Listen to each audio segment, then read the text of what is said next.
what you want to do. Okay, that means Amy's here. Amy McGinnis for her Monday segment. Hi, Amy. Hi. Welcome back. Ladies flashing their bling over there. I just said welcome back. Different lighting of The it. reflection of those diamonds are blinding me over here. Happy Veterans Day. Yes, to that's any Oh, of my our God, Amy's wearing a veterans flag shirt. who are listening. Yeah, Or a which sweater. you know what, my brother would probably yell at me because it doesn't have 13 stars or 50 stars. So I don't know if this is actually maybe How many not. stripes? I don't know. I think it's accurate with the stripes. It looks like it is. And how many stripes should there 11. be? They're only 11, right? 13. Yes, you're right. For the 13 Right? colonies, that's Yeah, right. yeah. Only 11 stripes. It gets the point So across. maybe it's Probably I made don't in know. China. Yeah, well, disappointing. But I remember, wait, real quick, the one time we were exchanging things for World Youth Day or looking for things, they had made American flags like backwards on a keychain. well, that's And something that was for made the in China. Army, isn't it? Though. I don't know. I was just like, my man. brother's told me like 100 You're right. times. You're right. Why Oh, they if wear the it's backwards? flag? Because I think when the Major League Baseball were wearing flags for one of the holidays during the summer, 4th of July, and people were calling and said the flag is facing the wrong way, but there was an explanation for it. There is an explanation, and my brother has told me, and I cannot remember. It was how it's displayed. Yeah, so maybe that's Okay, why. all right. So it wasn't just a So, manufacturing error. If there are any veterans listening, I'll tell you what, military people will know the answers to these. My father used to tell me all these things about the flag that was, if a flag is like instead of flying this way, it's like kind of dropping down means you're in distress and all kinds I know of. half-mast. Yeah, half-mast. That's pretty. And the flag is always supposed to be higher than any other flag Right. that you put up. And you raise And I it think- fast and bring it down slowly. Yeah, I think it's always or the other supposed to way be around. on, I don't know if it's on the right-hand side. Mark brought that up the other day because we saw one and he said, oh, the flag is on the wrong side. I don't know if there was a Pennsylvania flag or whatever it was. And they had on the incorrect side. We used to, I know, because my father was. what was he, Navy or? Yeah, Navy, Lieutenant, World War II. But we used to go to the fireworks on the 4th of July when we were kids, and neighbor friends, other parents who also were ex-military they all were from the Second World War. But when the flag would come by, they would all stand. Like people didn't know to do that. And today, I don't think people even know they don't have that much respect for the respect, flag yeah, that yeah. the military people do. Yeah. Did you guys learn how to fold the flag in school? We had to learn how I to learned do that in that. the Cub Scouts. I was going to say, I don't really? think we learned that in school, but my family was always so Taught, yeah. interested We in have how my to fold father's it. flag that was on his coffin. The military folded it up. In fact, when he was buried down at the military cemetery down here in Burlington County, the Brigadier General William something or other. Oh, okay. But at his funeral, before we brought him out to the cemetery, there they had like a little chapel area where I think Father Stan did it for us. And for the final prayers, and the military came in, and the guy blew taps, and then the two soldiers came in and folded the flag and gave it to my sister. Yeah, it was really neat. They just did that really recently beautiful. for Adam's grandpa. He died on All Souls Day, and they did the same thing. I feel like that was almost one of the most touching parts of the funeral. It is really beautiful. Yeah. My father would always tell great Navy stories. For as horrible as it was, he was so proud. I think proud of what he did. Yet he wouldn't talk about the battles. He would just talk about being in the Navy and the Navy. Yeah, right. But the battles, he wouldn't. I mean, he was in both the Pacific and they were waiting to invade Japan when the bomb was dropped. He was out. He was a commander of a landing ship. And, Well, Amy has, right? You have some stories of priest chaplains. so that's what Amy's segment let's is. talk about it. So the priest chaplains, the first one we have is Father Vincent Cabandano. I believe that's how you say his name, correct? Cabandano. Cabandano. So he was born in 1929 in Staten Island, New York, and he was the 10th child of Italian immigrants. And he grew up in a very devout Catholic family. It says before his high school classes, before his day started, he would actually go to his parish and attend daily mass every morning. And then he continued this throughout his undergraduate, which he received from Fordham University. And then in 1949, when he was on retreat, he, I guess, had told one of his friends this desire he had to become a priest. So after 9 years of intensive preparation in theology, academics, and basic survival tactics to fulfill the Catholic Foreign Mission Society, the Mary Knowles, the mission to go and teach all nations, he completed the seminary and was ordained in 1958 in New York. So he was originally sent to Taiwan in 1959, and he took on the challenge of studying the difficult language and learning the culture and the customs of his parishioners. And so after spending a few years there, He actually sought permission to become a Navy chaplain. He wanted to administer to the increasing number of Marine troops in Vietnam. So he finished his officer candidate school during Holy Week in 1966 and reported to the 7th Marines in Vietnam. And he really became a companion and a friend to him. They said that he lived as the Marines did. He ate the meals that they ate. He slept in the same types of conditions as they did. So I think they really had a lot of respect, and he was able to understand them. So he would spend hours just reassuring the weary, consoling the grieving, hearing confessions, instructing any converts. And he actually even established libraries and organized outreach programs for local villagers.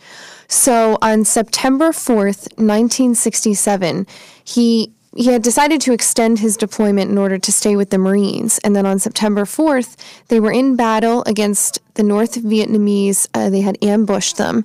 And for hours, they fought. And so Father Kapaun was seriously injured, but he noticed a wounded Marine pinned down by an enemy machine gunner. Mm-hmm. And so according to the Archdiocese for Military Service for the USA website, he ran to the Marine and administered medical and spiritual attention. He himself was unarmed, and I guess the enemy machine gunner who was there opened fire on him. He was shot 27 times. And as the website says, he died faithfully performing his final acts as a good and faithful man and servant of God. So he was awarded the Medal of Honor, along with the Navy Bronze Star Medal, the Vietnamese Cross of Gallantry with Silver Star, and the Purple Heart Medal. And the first chapel bearing his name was dedicated on Hill 51 in Vietnam, where he had originally actually helped to build, this little simple place of prayer with palms and bamboo. So you can actually see pictures of that online of him standing outside of it. And it's just a little thing that's, he probably had to hunch over a little just to even fit inside. There's a memorial chapel to him on Staten Island and the Father Kapaun Boulevard on Staten Island. So if you're around Staten Island or if you have family there, I tried to look up what it's near, and it's near the Ocean Breeze Park. So, I just remember always seeing that when you go from Jersey to New York. There's like a sign, That's Father funny. Kapaun. Oh, really? Yeah, and I didn't know anything much Which about. bridge? I didn't know much about him. I have no idea. I just remember that name. Yeah. Because it's really long and it's a priest's It's a name. boulevard. Okay. Yeah. But yeah, so that's there. And so it says actually one of the most famous memorials with his name is the USS Kapaun, U.S. Navy ship. And during the 20 years of operational service, it said that this was the first ship in the U.S. fleet to receive a papal blessing while docked in Naples. So if you Google it, I was able to see on Wikipedia, there's a picture of an official papal blessing with John Paul II for the USS Kapaun. So that is no longer in commission, and the U.S. ended up selling it. And the ship is completely out of commission now. So that was Father Kapaun from Staten Island. So if you are around the area, you should go up and drive along the boulevard and say a prayer for him or go to the little chapel.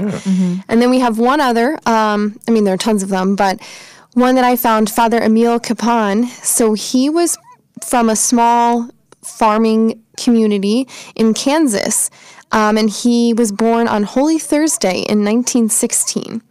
And he first felt called to become a missionary priest. So he was ordained on June 9th, 1940, and then was called to become a chaplain during World War II in 1944. So he traveled thousands of miles for 2 years and then finally returned home from his service. But then in 1948, he actually re-entered the Army.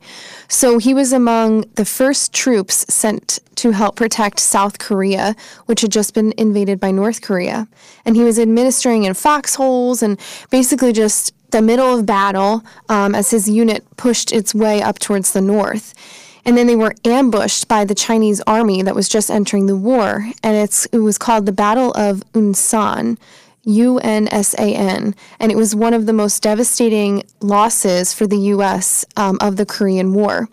So Father Kapaun was all over the battlefield helping to rescue men or anyone who was dying to give them last rites.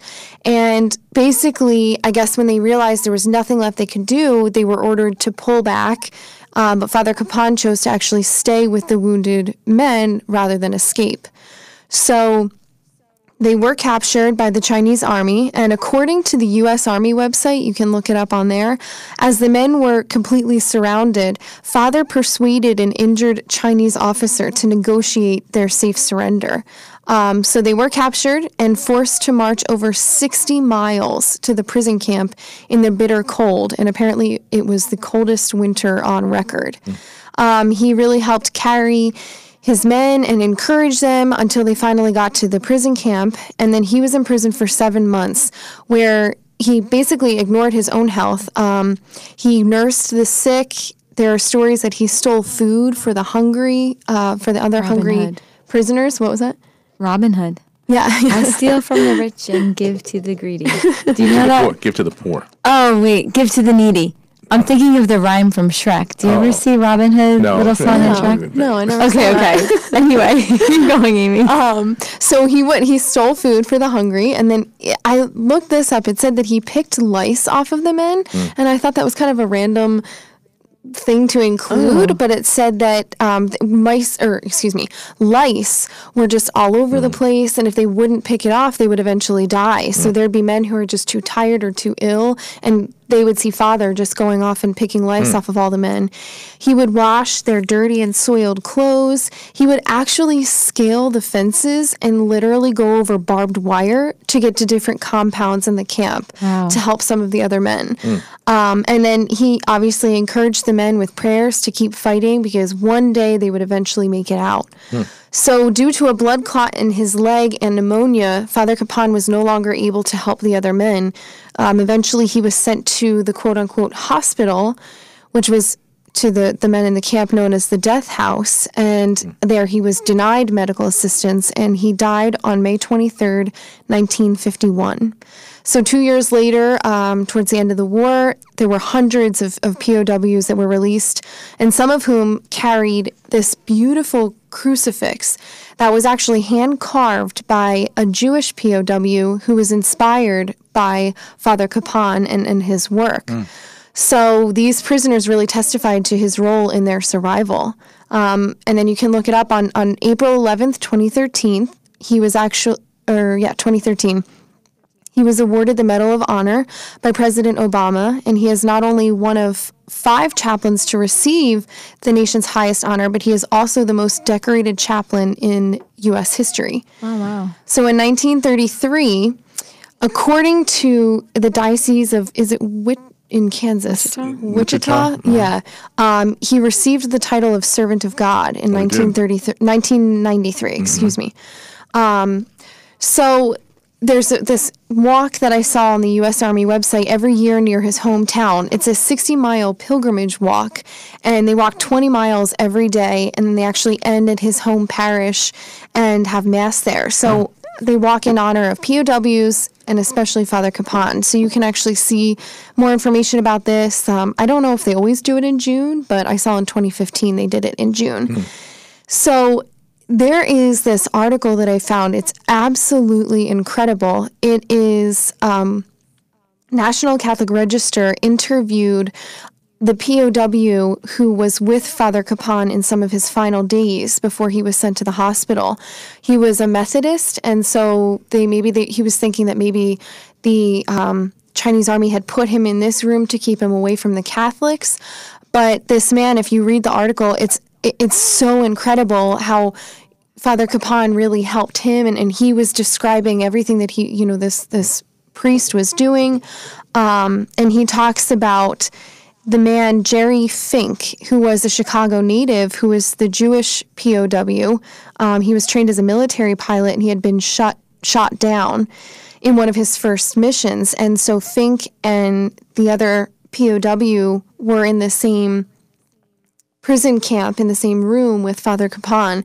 And Fink somehow obtained this rough wood from a random wood pile, and he used it to carve a crucifix for Father Kapaun. And then the other man I guess, climbed the rafters in the abandoned camp building and had this a pair of tin snips, and it said he used this to cut the barbed wire to form a crown of thorns for the crucified Christ.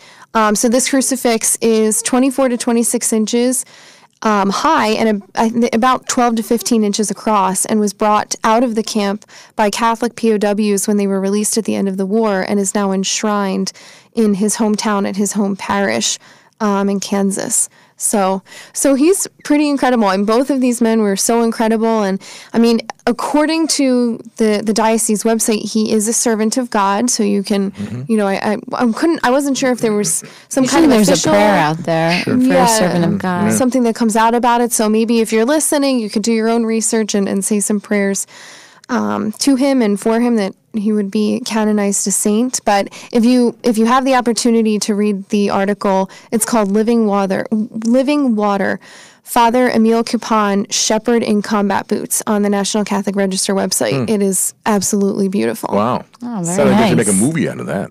I know. Probably That would will be- eventually. Yeah, it would be an incredible story. Well, nice theme. Very appropriate for the day. Thank you. Thanks, Yes, Amy. So Yes, to all very of our nice. veterans, thank you. Thank you. I know, because you have military in your family, right? Yeah, we have two of our good friends, neighbors I think they were both in the Navy. And then I have three cousins. One was Navy, Marines, and Army. And then my one cousin is a state trooper now. My one brother's a firefighter. The other one's in the National Guard. And then my fiance is a police officer. So we have a lot of military in our family. good. So Yeah. things like this are very special to us. Very good. Well, thanks, Amy. We appreciate that. Thank and you. Enjoy the rest of your day. And I you. guess we'll be back with Ken. Commitment All right. on Envy. All right. Don't go away.